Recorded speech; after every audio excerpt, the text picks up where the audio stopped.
Do No Harm is a modern retelling of the Dr. Jekyll Mr Hyde series. It follows this neurosurgeon called Jason Price. He has his stuff together, very successful, very smart, except he has this little tiny itsy bitsy problem. Between 9 p.m. and 7 a.m. he turns into this completely different person that's sort of like a sexual deviant bad guy called Ian Price. This essentially messes with his day-to-day life. He uses this serum to try to suppress that alternate personality. The series starts when the serum is essentially wearing off. That alternate personality is coming back and it's kind of been pissed that it's been suppressed for so long. So that's essentially in a nutshell what Do No Harm is about. So I watched the first episode. Let's start with what works. What works with Do No Harm is the lead. Stephen Pasquale, who you may remember in series like Rescue Me, Up All Night, he's really good. He plays those two characters very well and it's very believable.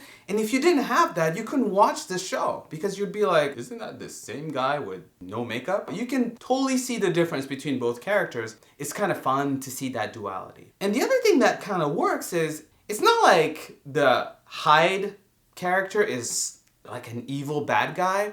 Think of it more like anti-hero. House, if House was more of a womanizer and less of a doctor. Another thing that really works is there's a lot of potential. Now these two dual characters, they're essentially dealing with the same life. So you sort of see how that can evolve. And you also want to know a little bit about before, because it's not like you're seeing them from the get-go. You're seeing them a few years down the line. So you want to see those two characters, how they evolved, how it works, what would make sense, what doesn't make sense. Now let's go into what doesn't work. It's kind of a high concept show. High concept shows have a tendency of, how can I put this delicately? Meeting a very dire fate on NBC. Anybody remember Awake? That show could not last. So will this concept resonate with viewers? I don't know. Maybe, maybe not. The other thing that doesn't work, every time you're watching this, all you're thinking is, dude, if your thing is so bad, why don't you just, end your misery or something? It's never really fully addressed. If I was faced with those odds, I don't know. Management issue just seems kind of problematic. So it kind of bothers me on that end. I'm not sure it's a showstopper. It just didn't quite work for me. It kind of distracted me